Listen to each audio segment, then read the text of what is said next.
without obstacles, into a life without shame, and into a life without greed.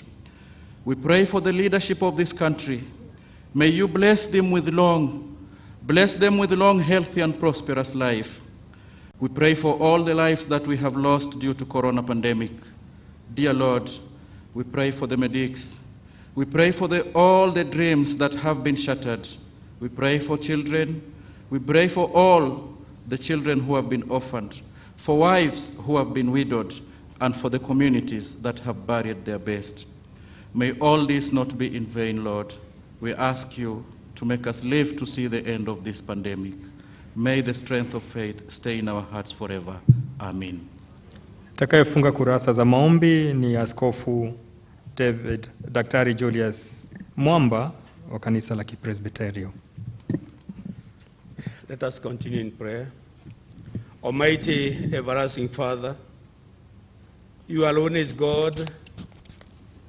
You alone walks with your own people and guides them in every activity that they take. We acknowledge your sovereignty in our lives and in our nation. Help us, O Lord, to focus on the spirit of truth in this world that we live. We seek your understanding, that, Lord, we may take this nation from where it is to the next level. Heavenly Father, I want to pray for this nation, the nation of Kenya, where, God, you've given us a dwelling place. It's our humble prayer that, Lord, may you help us to dwell in unity, in peace and liberty. That, Lord, we may glorify your name in each and every activity of our lives. Heavenly Father, may you bless all the leaders of this nation. That, Lord, we may live in harmony, and we may live, God, to put the interest of the nation before our own interest. We want to thank you, Lord, for our president who is together with us. Heavenly Father, may you give him wisdom, authority. May you guide him that he may be able to guide this nation, that we may be able, God, to grow from where we are to the next level. Heavenly Father, it's my prayer that, Lord, as he has led us to think and also meditate upon peace in this nation, help us, oh God, this day may be guided by the Spirit of all of us, getting united as a nation and working together for lasting peace in our lives. Heavenly Father, may you bless us, may you empower us, O Lord, so that whatever we do, whatever we think, will be that which is going to grow this country, so that we may be able to live in peace, in harmony with each other, and at the end of the day, God, achieve that lasting peace that comes from you. Bless us, empower us, O Lord, for we pray this in Jesus' name. Amen. Kwa ruhusa yako Mheshimiwa Rais, naomba tuketi.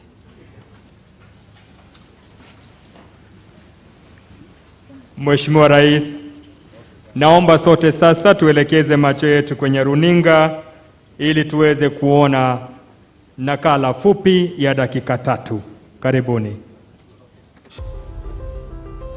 Kutoka kwa wenye tabaka la juu hadi kwa wale wenye uchumi wa kati na walioko mashambani, kila mmoja anajiuliza akilini, hii BBI ni kitu gani? BBI ni kama kupandisha katiba. Na wanaanga ni kama ni BBI. Ni kama kupunguza mizigo initiative. Wangekuwa wanatoa pesa kwa wafanyabiashara wadogo kama sisi. Tunajiendeleza kibiashara. Si ati wanaipa tu wanaenda wanaweka kwa nyumba, imagine wanawekanga kwa nyumba ndio wasijulikane wameipa. Lakini kabla ya hilo, hebu tukurudishe nyuma. Nimeona halaiki ya watu. Yaliyobaki wenzangu ni kuwauliza mujitokeze, na mujitokeze kwa wingi. Nimetoka na ujeuri Uhuru Kenyatta. Sasa leo namwambia Uhuru Kenyatta na Ruto yake aje na timu yake. Mujitokeze saa 7 ya mchana, mtu wa kitendawili awe ameanza kupanga virago wakielekea nyumbani. Katikati ya mzunguko huu ni mwaka wa uchaguzi. Siasa za migawanyiko na kinyang'anyiro cha kisiasa ambapo mshindi hutoa mamlaka yote huhujumu uchaguzi wetu na kufanya shughuli hiyo kuwa ya kufa kupona. Uhasama wa kisiasa huchacha na kufanya ndugu kupigana. Hali hii husababisha ghasia na machafuko kote nchini.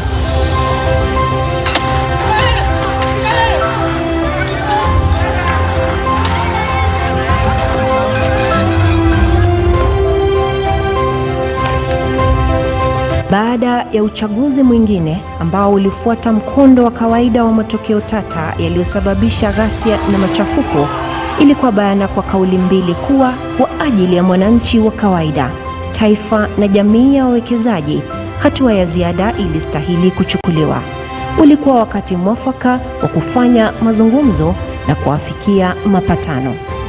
Kuja pamoja na ndugu yangu Uhuru Kenyatta, tumeongea kwa kirefu na tumekubaliana ya kwamba tunataka kuunganisha Kenya iwe taifa moja.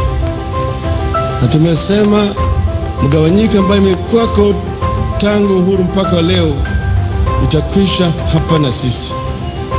Na kutoka hapa tunataka kuunganisha taifa la Kenya ili tutembee pamoja kama watu moja. And we have come to a common understanding.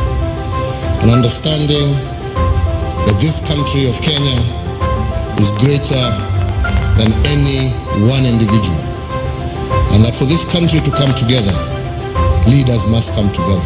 This marks a new beginning for our country, a beginning in which we hope that we shall march together as Kenyans, and that we can differ in terms of political alignment, but always remain steadfast and united in matters Kenya. Tarehe 8 mwezi Machi mwaka 2018, sote tulishuhudia kwa mshangao wakati Rais wa Jamhuri ya Kenya na Rais wa wananchi waliposalimiana hadharani na kuafikiana kama wanasiasa wazalendo walioweka kando maslahi yao ya kisiasa kwa minajili ya amani na umoja wa taifa. Ulikuwa mwamko mpya. Hebu sisi kama vijana ambao tumenufaika pakubwa na manufaa ya mchakato wa BBI, tudumishe ukakamavu na kuhakikisha kuwa fursa ya kuunganisha watu na kufanikisha taifa hili kwa manufaa ya wote haipotei na kuponyoka tena, huku tukishuhudia mwamko mpya wa kuponya taifa.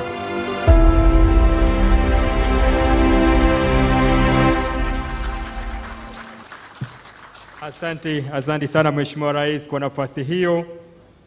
Naomba sasa unikubalie ili tuweze kuingia katika kitengo cha kutia sahihi. Na ili kutuvalia njuga kipindi hicho, Mheshimiwa Rais, nikubalie nimwalike Mheshimiwa Dennis Waweru, mwenyekiti wa kamati tendakazi ya kujenga madaraja BBI, atuongoze katika kipindi hicho ambacho kitakuwa ni moja kwa moja. Karibu Mheshimiwa Dennis.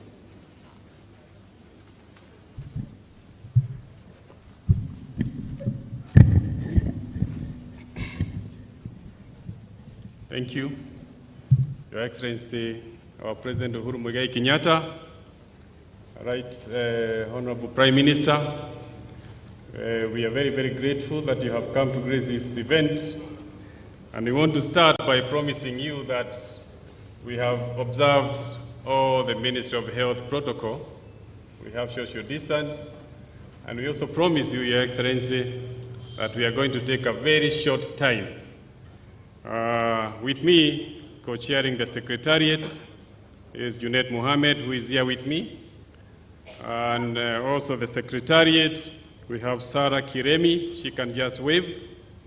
And Senator Janet Ogera, who is also the co-CEO for Secretariat. Your Excellency, we want to go straight to the business of the day.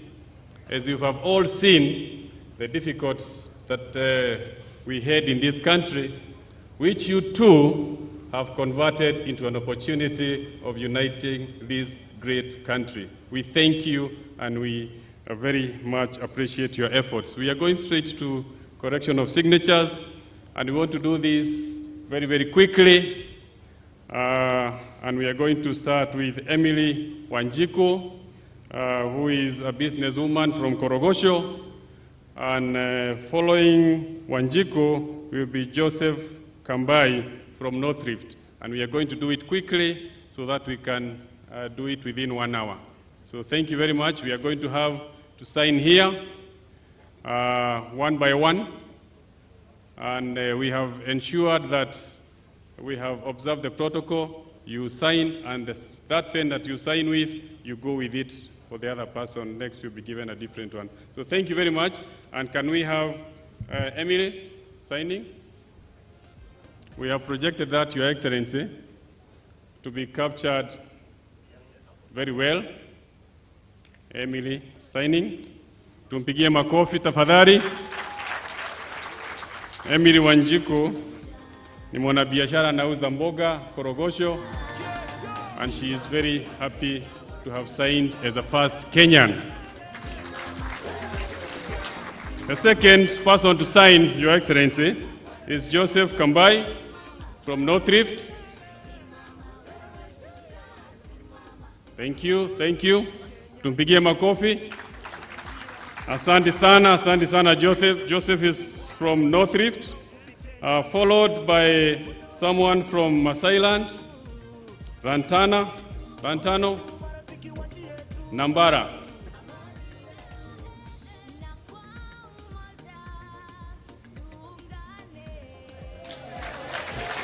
Tumpigie makofi, asante sana. Anafuatiwa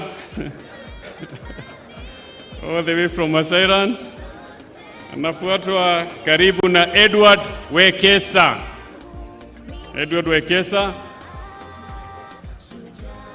Asante sana Wekesa. Hawa ni wananchi wetu, Your Excellency, ambaye tumeona ni muhimu wawe wa kwanza kusaini hii document yetu ambaye ni ya manufaa kwa hawa. From there, Your Excellency, we had invited some party leaders who are with us, and we are going straight to invite our Honorable Isaac Ruto, representing Chama cha Mashinani. Tumkaribishe tafadhali. From South Rift, Chama cha Mashinani, Isaac Ruto. Karibu mheshimiwa. Karibu. Aya. All your names are there, and you'll be followed by the Honorable Wafula Wamunyinyi. Anza kukuja.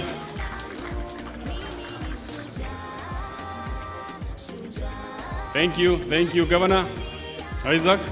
Asante. Well done. Wamunyinyi. Karibu sana. Pale. And next,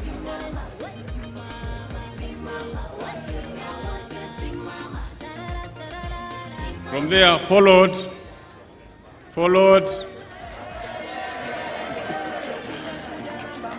by my former classmate, Alfred Mutua. My former classmate, we were in with him in Dagoretti High School. Karibu.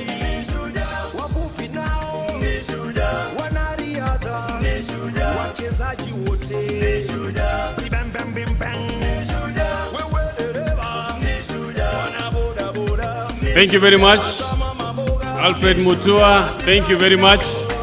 Followed by Gideon Moi.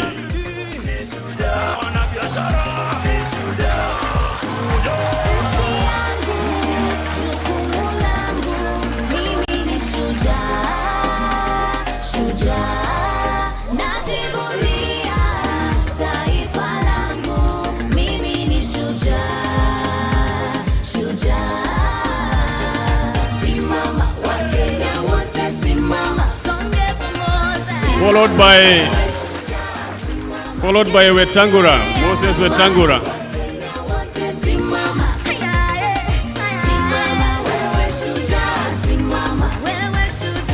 Thank you, Gidi. Asante. Simama, wewe shujaa, simama.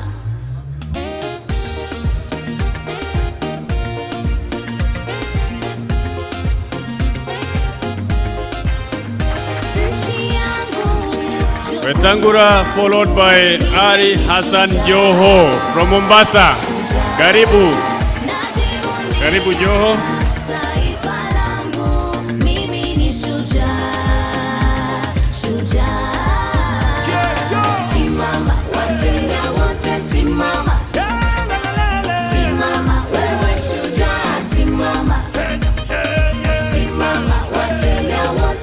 Aya, asante sana. Next is our governor, Charity Ngiru. Mazingira mazuri kalafu, wa Kenya ni watu wonderful. Proud to be Kenyan and grateful. Moja wetu ndio nguvu yetu.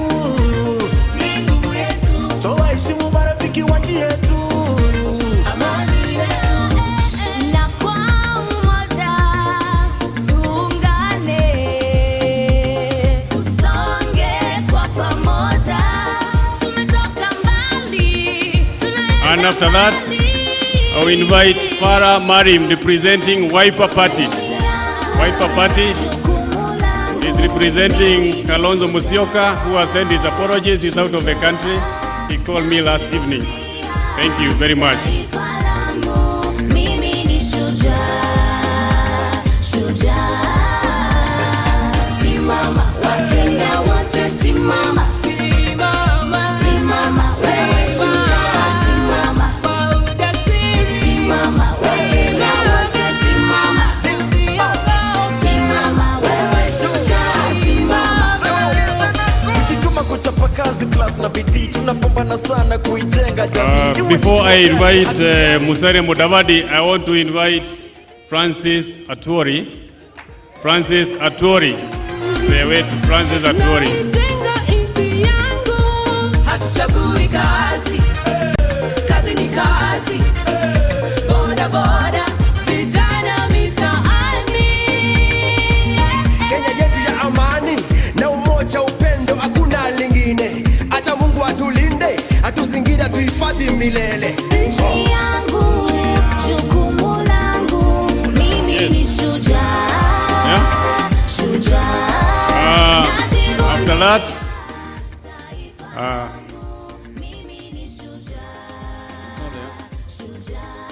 After that, I would like to take this opportunity now to invite Honorable Musalia Mudavadi. Simama, simama, Wakenya wote simama. Simama, wewe shujaa. Simama, simama. Ukabila ni mbaya, ndo maana na upinga. Shujaa namba moja, nchi yangu nailinda. Tunapenda amani, upendo na haki. Tumetoka kwa giza, twaishi kwa mwanga. Wanamuziki ni shujaa, walimu wote ni shujaa, madaktari. Thank you very much. Na wachimba migodi. Thank you very much, Musalia Mudavadi. And now I want to take this opportunity on behalf of the Council of Governors. I invite Governor Oparanya on behalf of all the governors.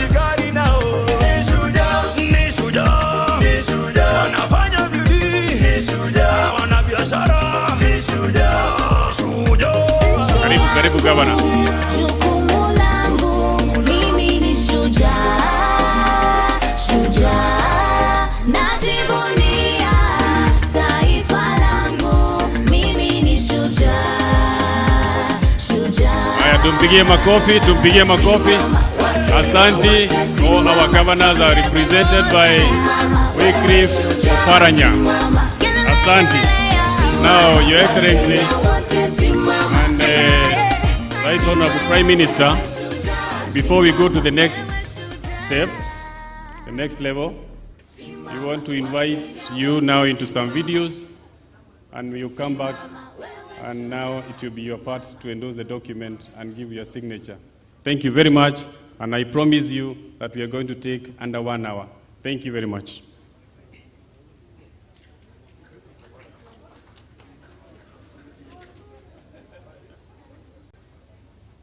Thank you. Junet, you can take the next part of the program.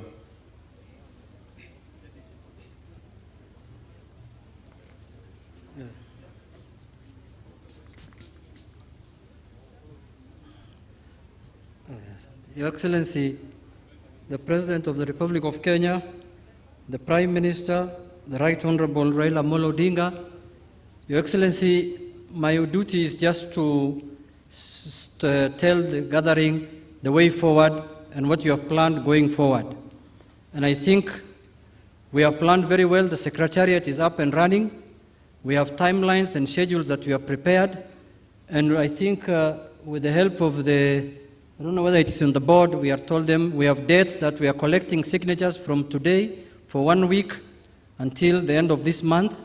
Then we will take it to IBC, God willing, after we verify at the Secretariat level.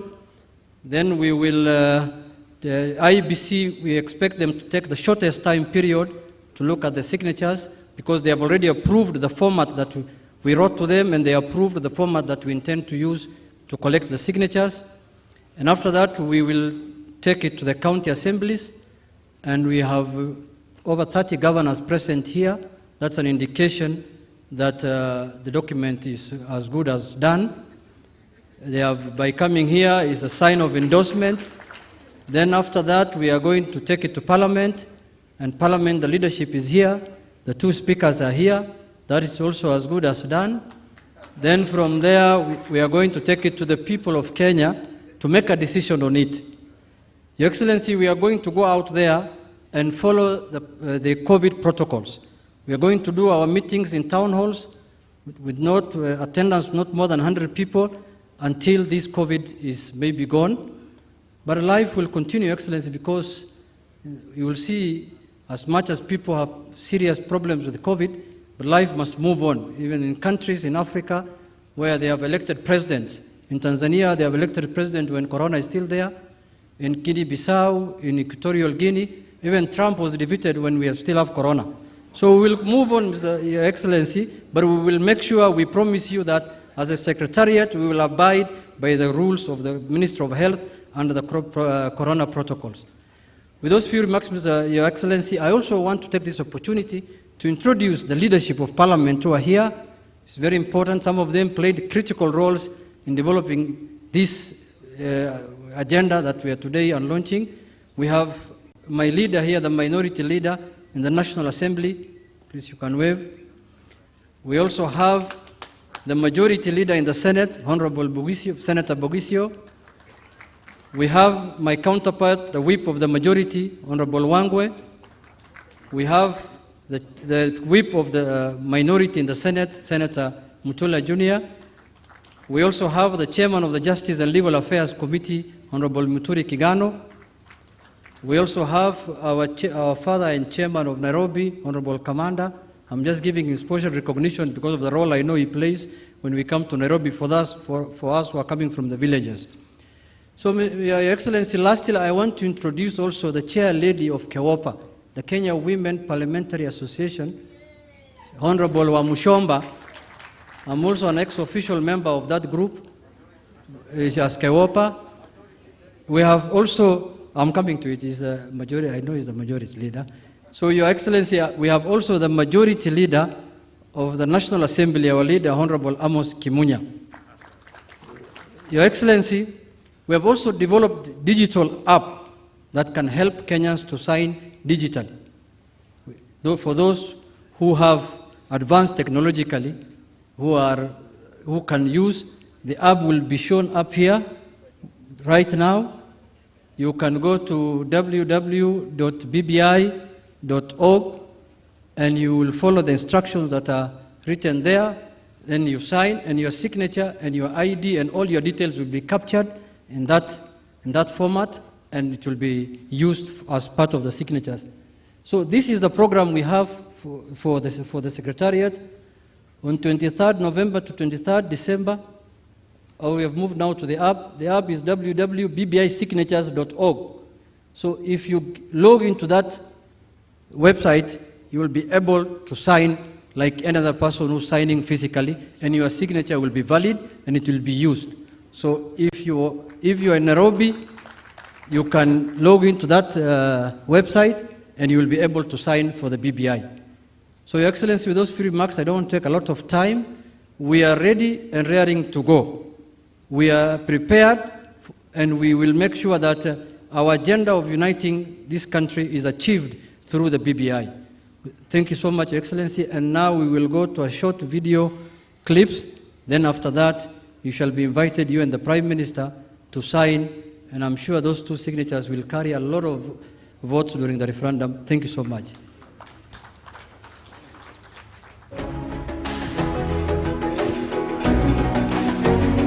Kwa majina ni Donald Omondi Obuya. Kwa hii BBI, sisi kama watu wa jua kali, tumepewa miaka 7 tukiendelea biashara, kufanya biashara bila kutoza ushuru. Maisha sasa hizi ni kujijenga na kujenga uchumi ya nchi yetu.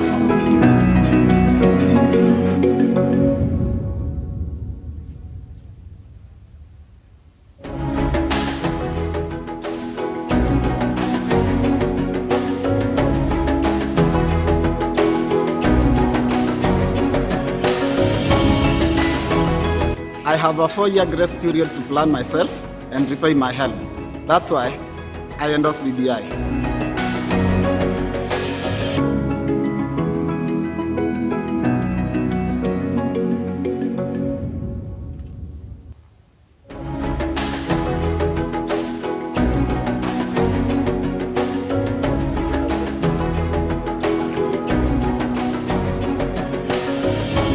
Niaje waseia, ni time yetu vijana kujijenga na kujenga mitaa zetu. BBI iko mbele ama vipi?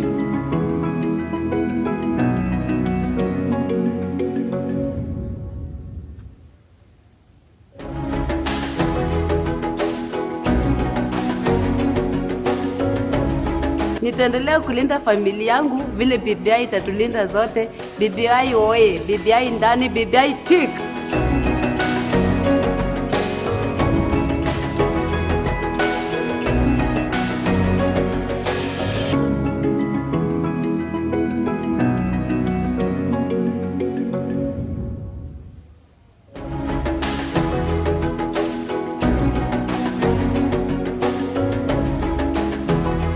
Mimi kama senior citizen wa Kenya ningependa kuunga mkono BBI. BBI oye!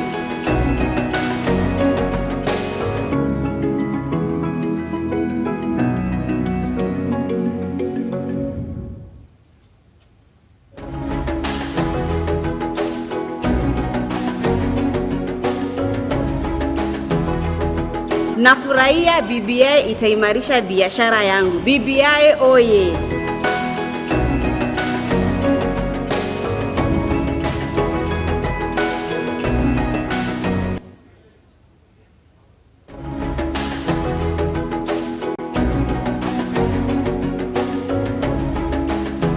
Nafurahia BBI kukumbuka wazee kama sisi wa miaka 65 tena zaidi. Bima ya afya itakuwa bure kwangu na wengine wote. BBI oye!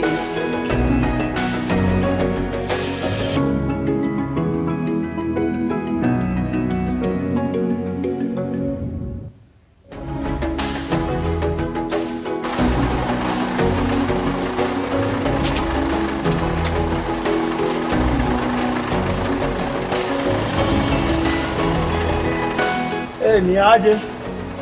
BBI itatupeleka mbele. Stage ya mwisho Kenya moja. BBI kabisa. Ni aje Gonda twende ama namna gani?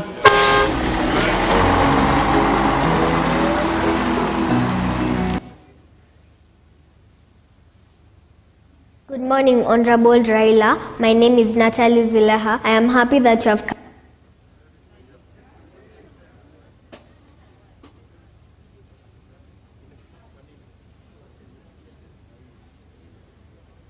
Good morning, Honorable Raila. My name is Natalie Zileha. I am happy that you have come.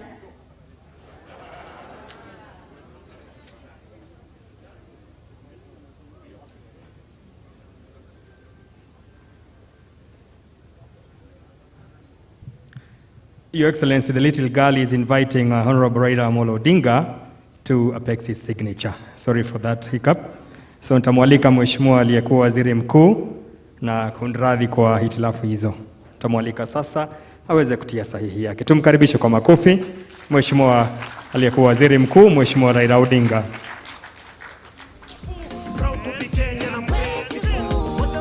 Ndio tukiwa nchi yetu. Amani yetu. Na kwa umoja tuungane, tusonge kwa pamoja. Tumetoka mbali, tunaenda mbali. Nitaomba Mheshimiwa Raila atasimama kidogo ili sasa nimwalike Mheshimiwa Uhuru Kenyatta, Rais wa Jamhuri yetu ya Kenya na Amiri Jeshi Mkuu kuweza kutia sahihi yake. Karibu sana Mheshimiwa Rais. Taifa langu, mimi ni shujaa, shujaa. Simama. Tumpongeze kwa makofi Mheshimiwa Rais anapotia sahihi. Na nitaomba sasa watasimama kando wote wawili, kila mmoja upande wake. Mheshimiwa Raila, nitaomba ukaribia kidogo tu Mheshimiwa Rais. Takaribia kidogo. Kujituma, kuchapa kazi plus na bidii, tunapambana sana kuijenga jamii. Iwe ni jua kali hatujali, Kenya ni nyumbani na si hami. Asante, asante sana. Asante. Hatuchagui kazi, kazi ni kazi. Boda boda, vijana mitaani. Shukran. Amani na umoja, upendo, hakuna lingine. Asante sana. Nafasi hii nitamwalika aliyekuwa Waziri Mkuu Mheshimiwa Raila Odinga ili aweze kuzungumza nasi kwa kifupi.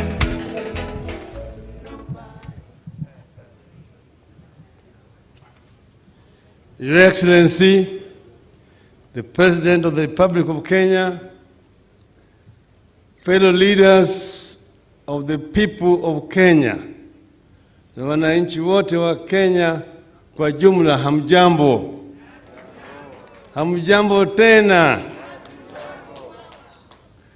We are opening a new chapter of the book we started writing in March 2018. The chapters we have covered so far have been quite interesting and engaging. But it is about to get even more interesting with the chapter we open today of collecting signatures, and then the next 3 going to the country assemblies, then to parliament, and then to a referendum. It's a great time to be in Kenya and to participate in the making of history. In these chapters, we are working on our hopes, not fears, in search of the unity and prosperity we all desire. By appending our signature today, after going through the bill, we are stamping a seal of approval of the process, the necessity, it all and final to the document. I appeal to the patriotic Kenyans to come out in record numbers and append their approval in a record time so that we move to the next chapter. I have worked with our people in the processes of change like this one for a long time, and I know for a fact that Kenyans are not slow learners when it comes to seizing the moment for change. I am confident that Kenyans will close this chapter in a record time. At all times, remember that we are doing it in the middle of a pandemic. Throughout this period and beyond, let us pay attention to the COVID-19 protocols. Wear masks, keep social distance, wash or sanitize our hands. Our coordinators across the country must understand that other than collecting signatures, they have a duty to protect the lives of our patriotic citizens who show up to append their signatures. And our coordinators must ensure our citizens know what they are signing. Fellow Kenyans, there is a land we can see, the promised land. We have trekked through the difficult days of hatred and division. We have gone through the wilderness of anger and marginalization. We can see the promised land ahead. But the promised land will never come to us. We have to go to it. That was and that remains the condition for getting to the promised land. We have to keep going. We have got to keep going, keep moving forward, never fearing what lies around the corner.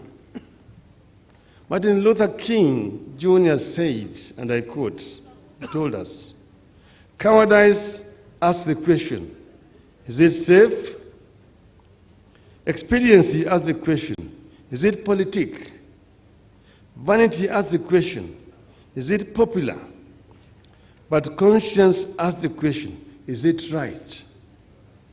And there comes a time when we must take a position that is neither safe, nor politic, nor popular, but one must take it because it is right.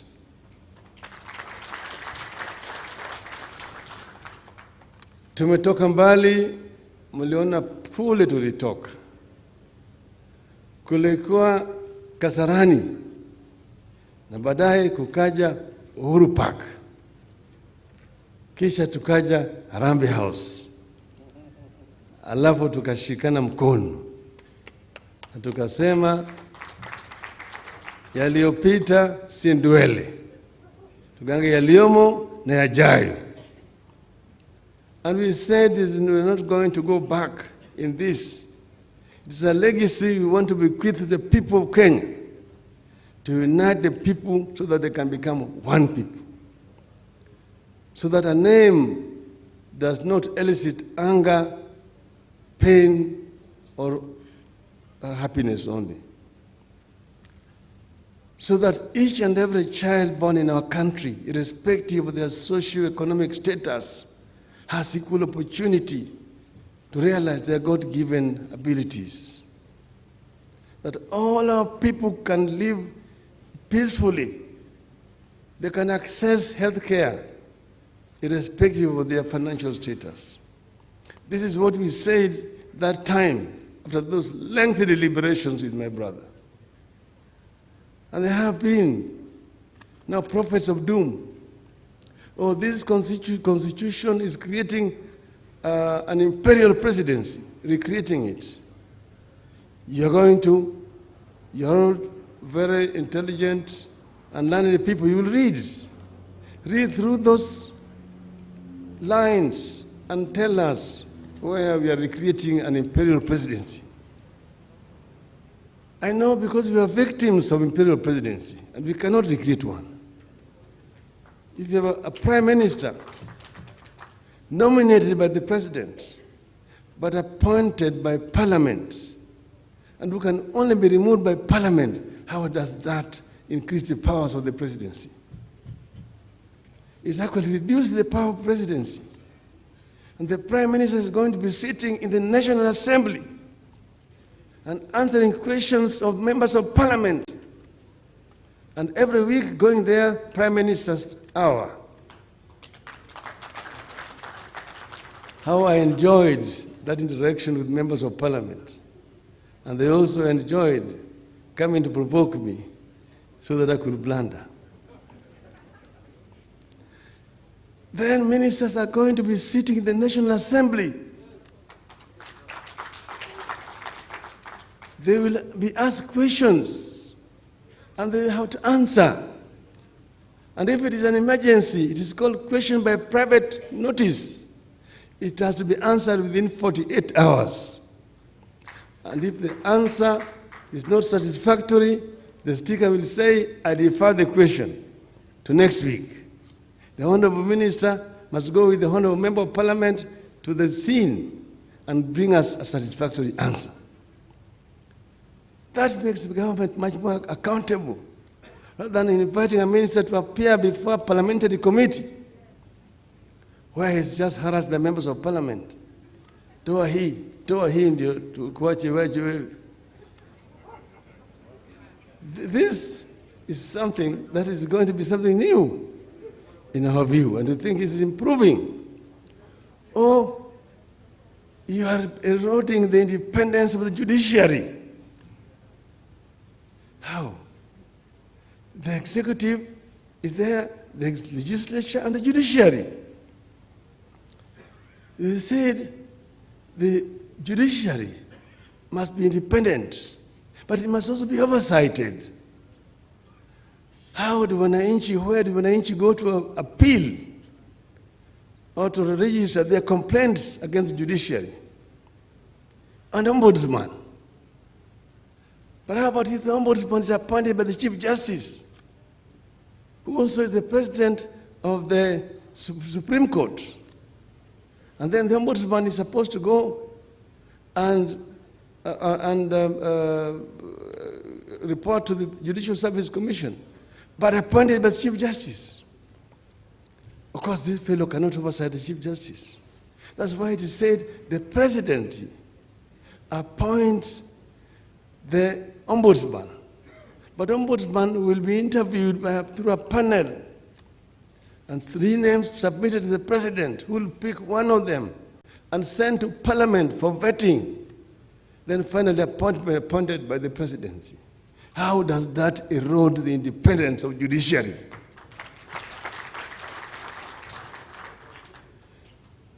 Many other things have been said about this. It is dividing the people of Kenya. It is not addressing the issues of the common man, Mama Mboga, the Juakali, the watu wa wheelbarrows, and so on. Those are issues which are legislative, not constitutional matters. And each and every government will come with their policies. Those are not things you put in the Constitution. So what we have picked out are issues which are completely essential to improve governance in our country. The Electoral Commission is going to be appointed by political parties. Everybody among you here who have been around since we introduced multi-party politics in this country will agree that the most transparent elections in our country were those of 2002, conducted by an electoral commission appointed through the IPPG process. The President Moi had already appointed 10 members. The opposition appointed 10, 3 for Kenya, 3 for the Dasili, 3 DP, and 1 Kenya Social Congress. 10. So they were checking the other 10 who have been appointed by President Moi.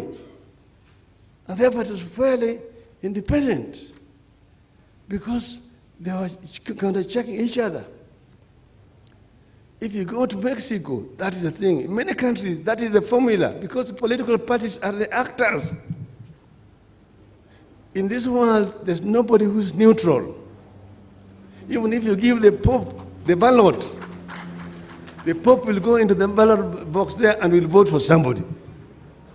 So everybody, there's nobody who is neutral or appoint an independent panel to appoint these people. Let them be independent. How? They will counter-checking each other. And political parties will consult among each other. What we are talking about here is not only happening in Kenya. That's how it's done in many other countries in the world, new democracies. So there are things that have gone into this. A lot of thoughts have gone. Very many brains have worked on this. Some of the best brains in this country have been working together with the committee of, with the steering committee. And this is the result. So we are starting a new journey today. And we invite each and every Kenyan to work with us. We are confident that if we come together as a people, nothing can stop us from realizing the Kenyan dream as coined by the founding fathers of our nation. So reggae went in recess because it was half time. Wachezaji wanarudi kwa kiwanja Nobody can stop reggae. Ndugu yangu Rais Uhuru Kenyatta, karibu.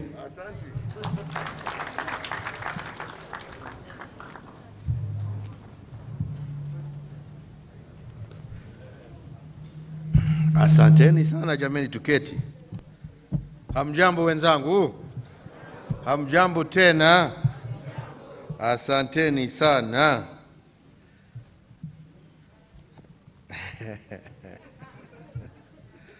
Wakenya wenzangu, we are gathered here today for an exercise in citizenship, and we do so in fidelity with the tenets of our participatory democracy by representing and presenting the proposed changes to our Constitution, as indeed we seek yours and every single Kenyan's support through a referendum. I believe that this is a proud moment for our democratic system of government, which holds that we are a nation of equal citizens, striving for the betterment of our families, our communities, and our nation as a whole. Fellow Kenyans, democracy is dynamic because people are dynamic. We change as individuals, our families grow, we encounter challenges, some that are unexpected, and others that are devastating, as well as some that create hope. And we embrace opportunities, many of which are transformative and uplifting. The reality of life demands constant change if we are to solve challenges and indeed be able to capitalize on our opportunities. Indeed, I strongly believe that the reason our founding fathers and mothers bequeathed us a democratic system was to offer us this dynamic ability to change with time, and to change as equal citizens of this beautiful land. The nation, fellow Kenyans, is a product of continuous evolution. It is a product made constantly and purposefully. And indeed, the tree of the nation is watered with a constant stream of ideas. Without this, a nation withers and dies.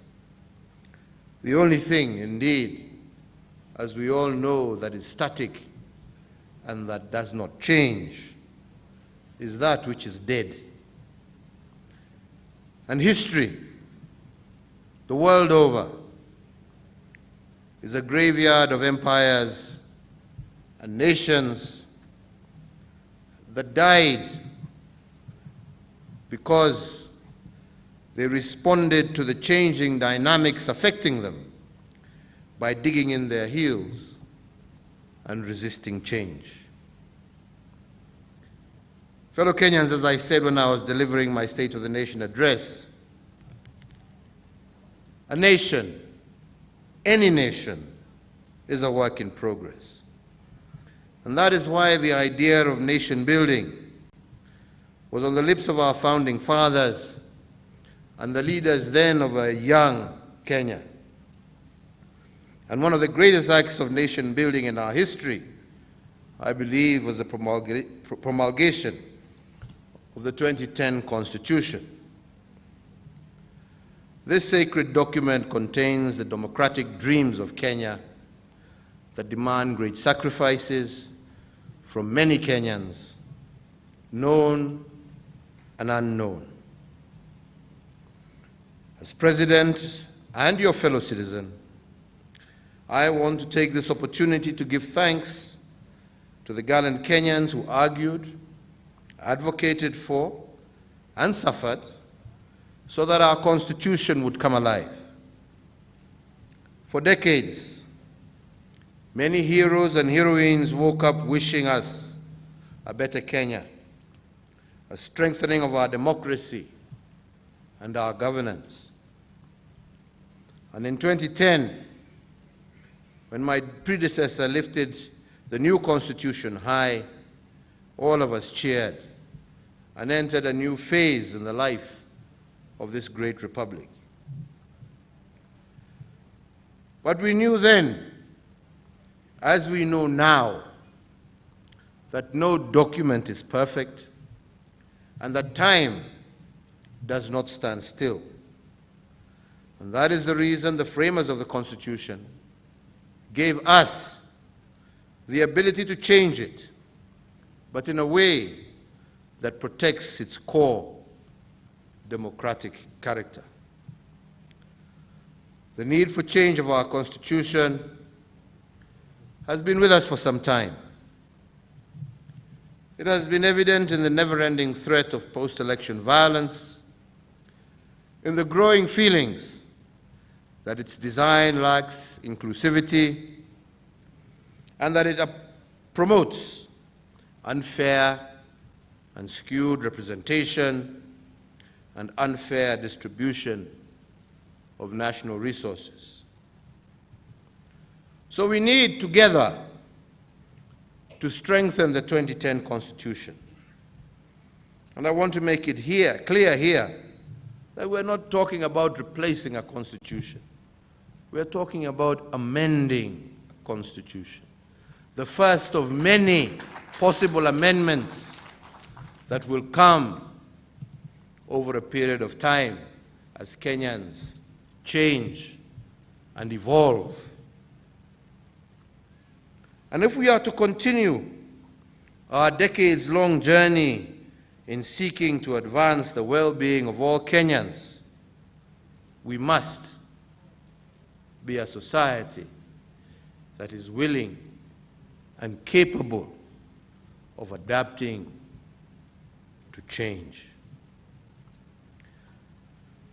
So together with the former Prime Minister Raila Odinga, we came to the realization of this fact when we held talks that led to a handshake in 2018. And because of the peace that has prevailed in this country since then, many Kenyans, what was happening at the time. Fellow Kenyans, truth be told, we were on the verge of a divisiveness that would have deeply undermined our continuity, our unity, and our peace.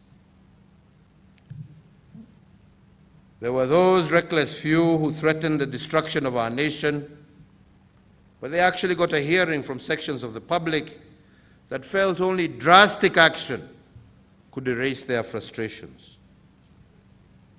Fellow Kenyans, we have seen how many nations, some that led to their destruction and ruin.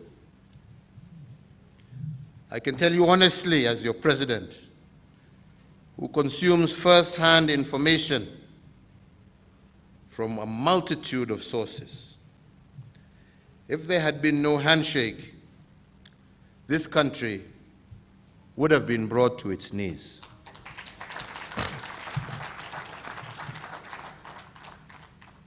The reckless aggressiveness of some, the triumphant chest thumping and stonewalling by others, the handshake stabilized the country, and it has afforded us the opportunity to identify the practical reforms that would strengthen our unity, inclusivity, equity, and good governance. The Building Bridges initiative was basically a vehicle for us to have a national conversation. A conversation, fellow Kenyans, that lasted over 2 years. BBI provided an opportunity for Kenyans to say what was on their minds and to provide ideas that could be effected to solve Kenya's most intractable problems. Both the BBI task force and eventually the BBI steering committee listened to thousands of Kenyans from all walks of life in every one of our 47 counties, individual Kenyans, women groups, youth groups, persons living with disabilities, religious leaders, pastoral communities, trade unions, professional associations, county assemblies, members of parliament, various experts, a whole cross-section of Kenyans. And first, Kenyans expressed their views, which were collated and presented as what we term as the first BBI report that was released in November of 2019. Then Kenyans gave more views under BBI 2, which was meant to be a validation exercise to ascertain the views expressed in the first BBI and to establish whether these were actually the views Kenyans had shared.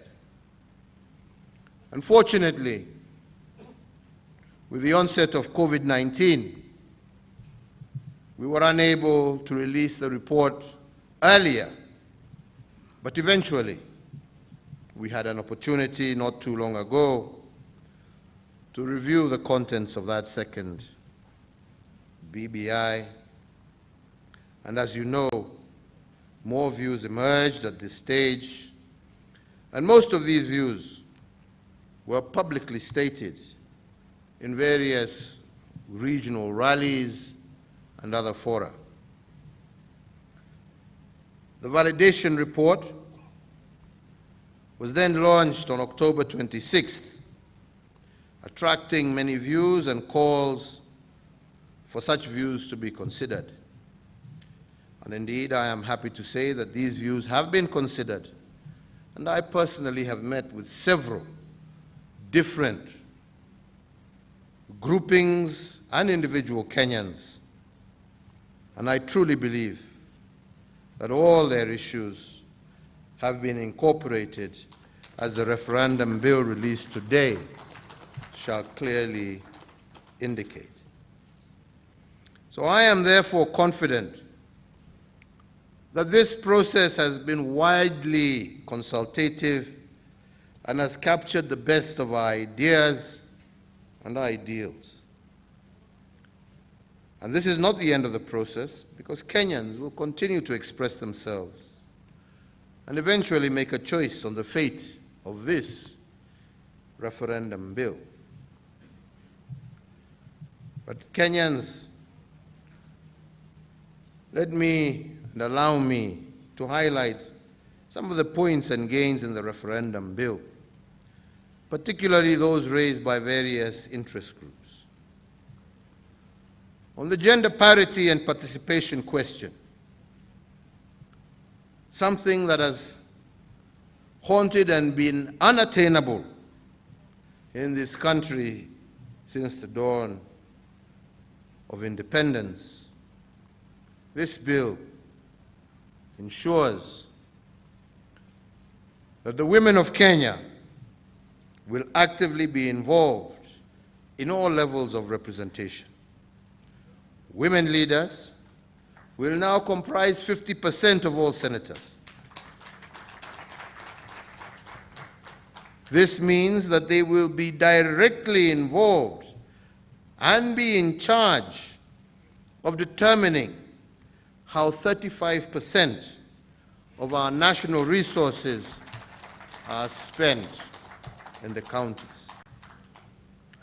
Additionally, within this document, there is a new mechanism for ensuring greater and meaningful participation of our women in the National Assembly. And we are doing this while retaining the affirmative orientation in appointative posts, which, as you know, has been instrumental in placing many Kenyan women in high positions in government. The drafters of this referendum bill also listened to the plight of PWDs and youths and have ensured that they are adequately represented in Parliament. Kenyans consistently expressed their view that there was an urgent need to strengthen devolution, and this referendum bill considers this point and proposes an increase of money available to counties. It also creates a ward development fund that will be a game changer by taking government money directly to the grassroots. And not only that, the bill before us also proposes a strengthened Senate that is able to oversight the counties more robustly, and it also requires county assemblies and the Senate to ensure greater accountability of the increased funds going to the counties. To ensure that every Kenyan enjoys the democracy that the 2010 Constitution so ably promised, the bill cures the problem of underrepresentation in some areas of the country and introduces a better approach for the sharing of resources more equitably and fairly while dealing with the issues of marginalization. Although the principle of public participation is already enshrined in our Constitution, participation has faced numerous challenges in the past. The BBI proposals will ensure greater public participation at all levels, from the ward to the constituency, to the county, as well as to the national government. In the spirit of public participation embodied in the entire BBI process, where we are now, as has been indicated by the speakers before me, is that we now need to go out and collect signatures from Kenyans. This, fellow Kenyans, is in line with the tenets of democracy, whereby every single citizen is entitled to have their say. The process of staging a national referendum is the last exercise and validation of the issues articulated in the BBI report and the last stage in asking for the stamp of approval from Kenyans on the report's recommendations. This marks a mass validation of the proposed amendments as captured by the BBI Steering Committee. So as we embark on signature collection exercise, we recognize that the exercise of collecting signatures is a continuation of the democratic deliberation provided for in the Constitution. We once again take these proposals to you Kenyans, requesting that you confirm and endorse these proposals. And to ensure informed decision-making by Kenyans, the bill will be made available through newspapers, while the BBI report is available through electronic and print formats, and include abridged and summarized versions to ensure everybody reads this particular bill. Finally, as again has been said by the speakers before me, I say that we are embarking on this exercise at the height of the COVID-19 pandemic. And we are forging ahead not because we are careless, but because we consider this process as crucial to the positive future of our republic. BBI, fellow Kenyans, is a bridge to peace. It is a bridge to prosperity that every Kenyan today and in generations to come needs desperately. Let us make it clear during this process of collecting of signatures that all public health guidelines will be adhered to by all Kenyans, by all leaders, irrespective of anyone's social status, because even as we proceed, we must never forget that we are personally responsible for the well-being and health of each and every one of us. Kenyans are asking for these changes so that you can enjoy them, but you cannot enjoy them if you are dead from an avoidable and preventable disease. Therefore, walk into the town hall with confidence, because it is your civic duty to be a responsible citizen, but take all the necessary precautions. It is indeed my hope that Kenyans will overwhelmingly support this amendment bill and secure their futures and our future as a united country. Wenzangu, safari hii tulianza mbali. Na ningependa kuomba sana ya kwamba tusiwe watu ambao wanasahau haraka haraka alafu wanaenda kurudia makosa ambayo wameifanya. Wakenya wenzangu, hii bill ambayo iko mbele yetu, mwanzo wake ulikuwa kwa shida ambazo tulizipata baada ya uchaguzi wa mwaka wa 2017. Na tukaona ya kwamba hii ni shida ambaye kila wakati ambapo tuko na uchaguzi, badala ya kutoka kwa huo uchaguzi Wakenya wakiwa pamoja, mara nyingi tuamaliza uchaguzi Wakenya wakiwa wamegawanyika. Na mambo haya yametendeka katika taifa letu kurudi nyuma miaka mingi zaidi ya 20-25. Kuwa wengine wanajisikia ndio wenye serikali na wengine wanajiona ya kwamba wametengwa na serikali. Na mambo haya ndio inalete vurugu katika taifa letu. Na ndipo tulionelea mwaka wa 2017 mwisho na kuanza mwaka wa 2018, kwa kuona yale ambayo yalikuwa yanatendeka katika sehemu mbalimbali, Wakenya wakipigana na Wakenya wenzao, tukaamua pamoja na Mheshimiwa Raila ya kwamba yastahili kama viongozi tusikae tu na tuone damu ya Wakenya ikimwagika kwa sababu yetu sisi, kwa sababu ya siasa. Na nchi ilikuwa karibu kugawanyika nusu. Na mimi nilikuwa mstari wa mbele kuchapa hawa watu wa NASA, na nilifanya nikajaribu nikapata hapo 50+. Huyo alikataa.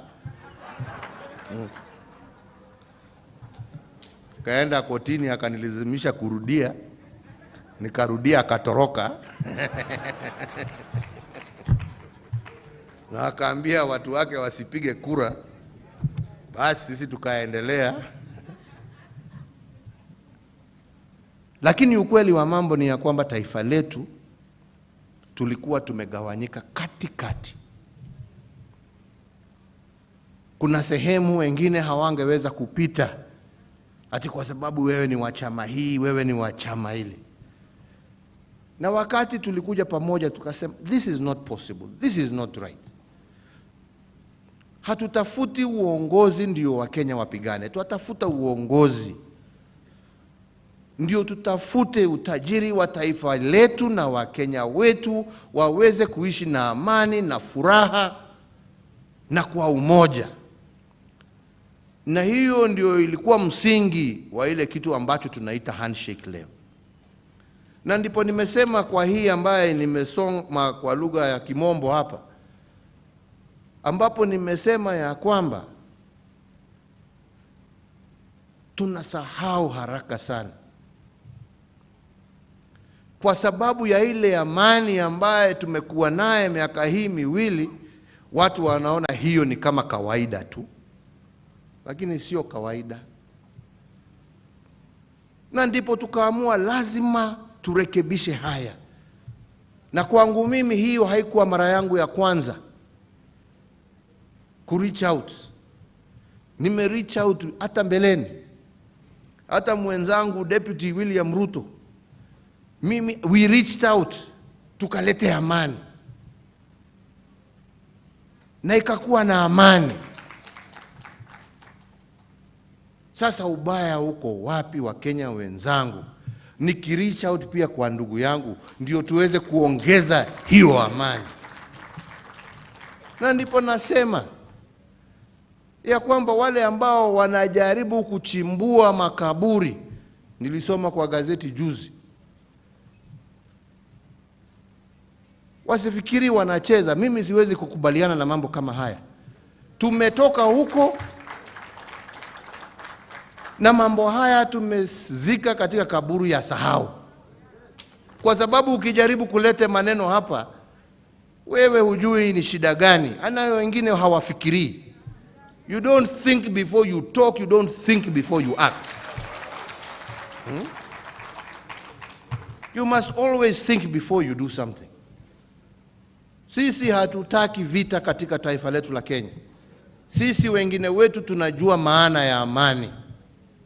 Na sisi tunataka kurekebisha zile shida, na turekebishe kwa njia ya kikatiba, kwa njia ya kisheria, ndio Kenya isonge mbele na Wakenya wawe kitu kimoja. Hiyo ndio haja yetu kubwa. Sio kuja hapa kila siku kuambiwa hii na hii na hii.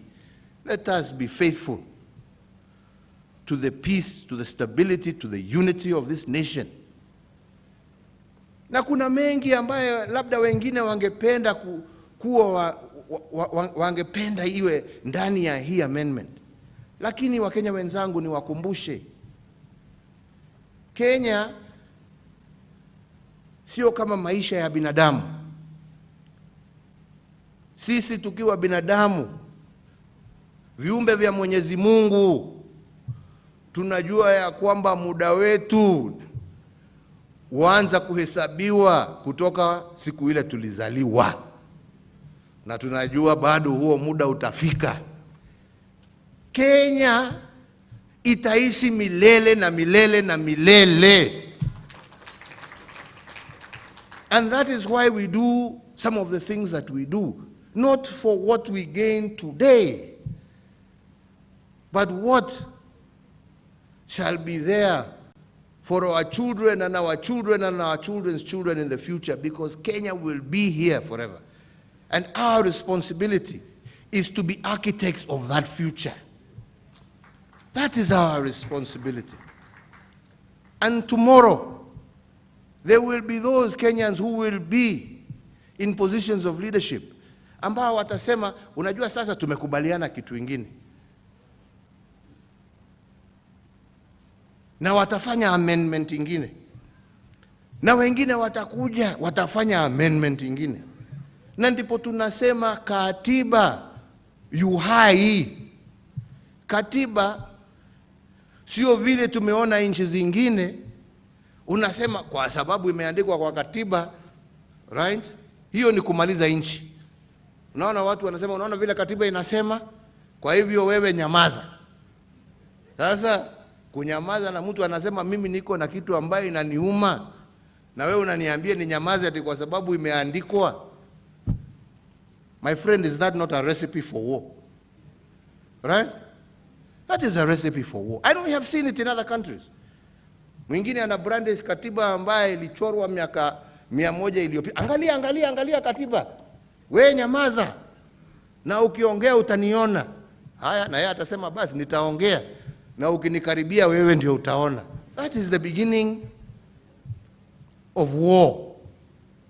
And that is why we say this document is alive. This document is supposed to treat the problems and the challenges that face us as a nation.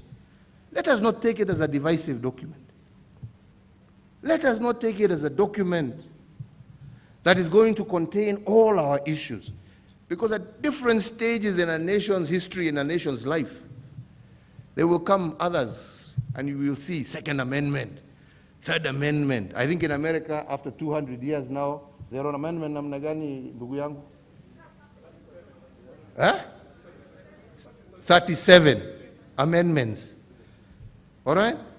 It will be the same with ours. It will be the same with ours, my friends.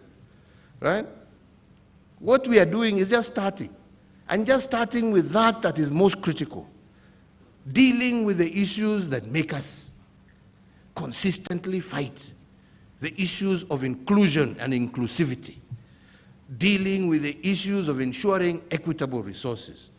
Dealing with the issues of ensuring that money reaches the lowest level possible. Dealing with the issues of corruption and governance. These are the things that make people fight. These are the issues that we are dealing with at this stage. Fellow Kenyans, let's come together. Sort that out. Other chapters will be sorted out. Nikimalizia, kuna kipengele moja peke yake ambaye nimesema hapa ya kwamba nimesikiza wengi kutoka wajumbe, maseneta, viongozi mbali. Mimi siendi kwa magazeti, mimi nakutana na watu tu. Wewe sasa mimi sema. Niambie kwa sababu mimi sio mtu ya hiyo, hata Twitter mnaona na hiyo. Mimi niliondoka huko. Ngaona hii kitu ni bure, ni matusi tu, hakuna kitu kingine inaendelea hapa. Right? Unakaa hapo unasoma hulali, nini wanasema nini?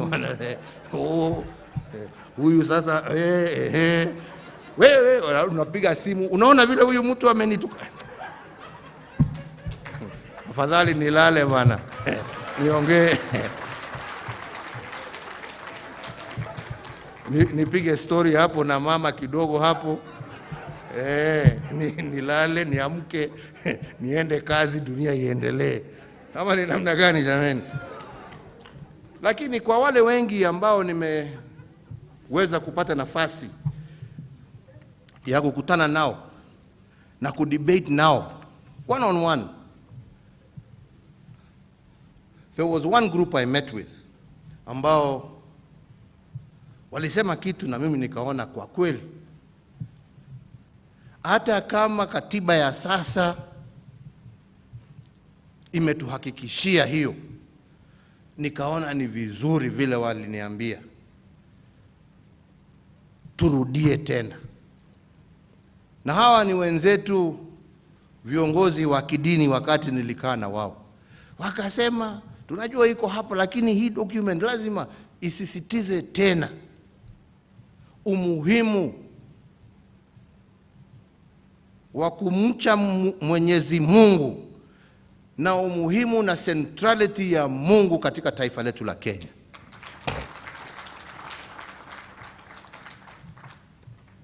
Na nataka niwashukuru kwa sababu nimeona wameongeza hapa kusema, in embarking on this constitutional amendment process, the people of Kenya reaffirm their conviction in the words of the preamble of our Constitution, asserting the supremacy of the Almighty God in shaping the destiny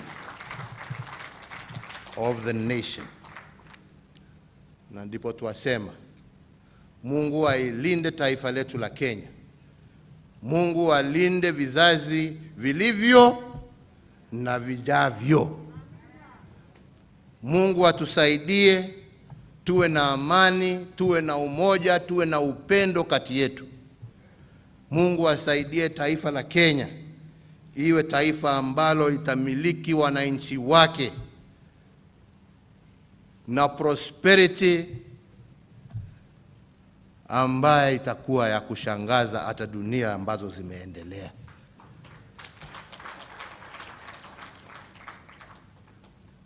Mungu atusaidie tuweze tuelewane, tuongee pamoja, tufanye yale ambayo yako mbele yetu kwa amani na kwa kujuliana hali, tukijua ya kwamba Kenya sio ya mtu. Kenya haina mwenyewe, ina wenyewe, na wenyewe ni wale vile nimesema wako na wale ambao watakuwa. Mungu awabariki, Mungu awalinde. Asanteni sana. Kabla ya wimbo wa taifa, nitaomba studio kidogo. Nitaomba nimwalike Mheshimiwa Rais ili kuwezesha hii kazi kufanyika. Kuna wakuu wa vikanda 16 ambao Mheshimiwa Rais kwa heshima nitaomba utawakabidhi vitabu hivi wanapoondoka ili waelekee na kazi. Kutoka mambo wa Pwani, Mwalimu Makarani, tafadhali. Mheshimiwa Rais kwa ruhusa nitakuomba tuje ongee chini tafadhali. Thank you sir. Lower Eastern, Kala Musyoka. Mount Kenya East, Honorable Lenny Kivuti, Mutuma Nkanata.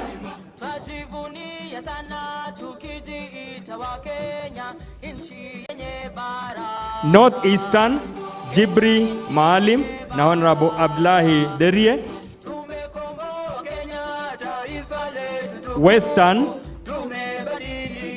Honorable Nabi Nabwera.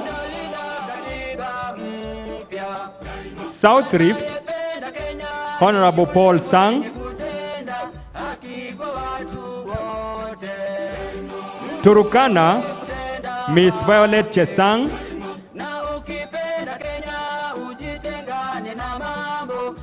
Na Nabui Paul, Turukana, pamoja na Miss Beatrice Askul, Turukana.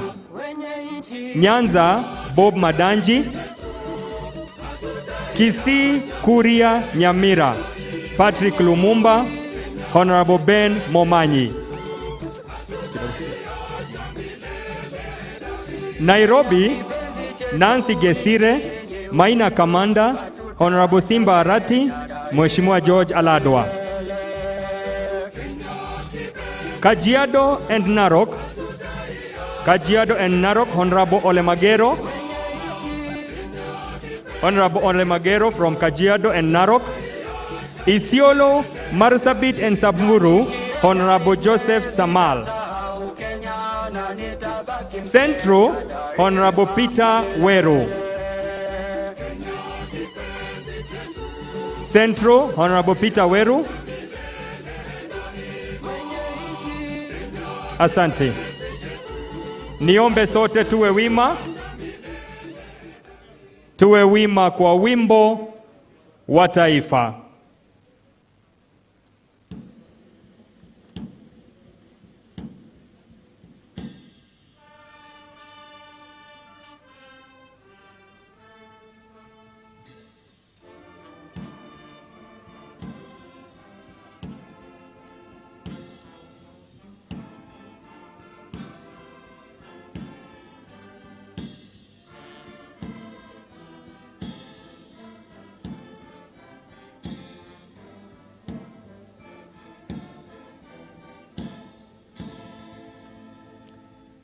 Asante sana Mheshimiwa Rais. Nitaomba viongozi wetu tutulie tafadhali.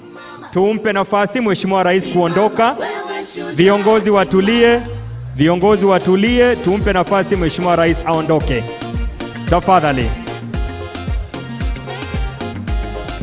ngatho cia mwanya mwiroreri wa Kameme TV na uguo niguo maundu makihana kuma nyumba-ini ya micemanio ya KICC goko mucii wa Nairobi kuria igongona ria kuruguria ungania wa thairi cia kuhitukia riboti ya kamiti ya uiguano nio BBI rikorwo rikirugurio muthenya wa umuthi na mutongoria wa bururi Uhuru Kenyatta mari hamwe na murunae wa ODM Raila Odinga igongona riria riagikorwo rikihana kari hindi riagikorwo rikiinikirira muthenya wa umuthi ni igongona rikoretwo rigetereirwo na kwa ihinda kona riakirire hanike kiumia kihituku no rigitiririo ni undu wa maundu matiganite na maria kamiti ya kuhaririria kana kamiti ya kuhaririria na gukinyaniria riboti ino yakorirwo kirekereria ndumiriri kiuga ni maundu matiganite magikoretwo metereirwo ko makirikiririo nigetha makorwo magitafanio kana magihitukio nigetha riboti ino ikorwo ikirugurio kana igongona riri rikorwo ikirugurio ria ungania wa thairi cia kuhitukia riboti ino ya BBI muthenya wa umuthi President Uhuru Kenyatta na Raila Odinga no wakiona magiko magitongoria bururi hari kuruguria kuungania gwa thairi ici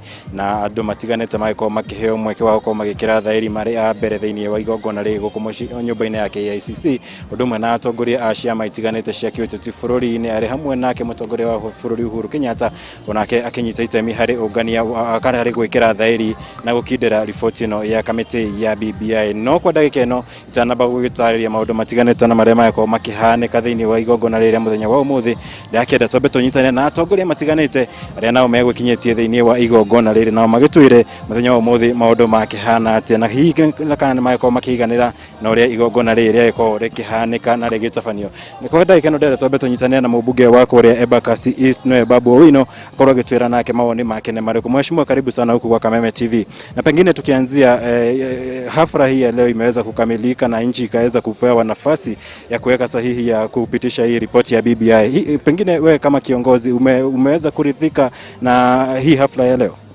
Mimi nataka kushukuru Rais Uhuru Kenyatta pamoja na Raila Odinga, wamekuja pamoja, launch BBI Signatures Collection. Inaonyesha kwamba tunaendelea mbele. Hii mambo ya constitution tumepigania sana. Tunataka ile nchi ambayo inaunganisha watu. Na mimi naomba jamii ya Wakikuyu, tafadhali, hii constitution inaenda kutusaidia sisi wote. Imeleta inclusivity, hatutaki ile mambo ilifanyika 2007 ambao watu wanapigwa, watu wanauliwa, watu wanachomwa kwa makanisa. Mimi naomba kwa unyenyekevu kama kiongozi pia ambaye amechaguliwa na wananchi. Na mimi nimechaguliwa pia na wananchi wote, tribes zote hapa Nairobi. Ningependa kuwaomba tuungane kama Wakenya. Hakuna dhambi yoyote tutakuwa tukifanya kama tumepitisha constitution ya kuunganisha watu na Wakenya waishi kwa amani. Asante sana. Na pengine kwa ufupi sana rais ameweza kuguzia mambo tofauti akisema hii ripoti itaweza kuwa mwanzo wa kuponya yale mambo yamekuwa yakiwa na shida mingi sana hapa nchini. Pengine unaona kama huu utakuwa mwanzo wa kusuruhisha hii mambo ya ukabila na vita ambazo hutokea wakati wa uchaguzi?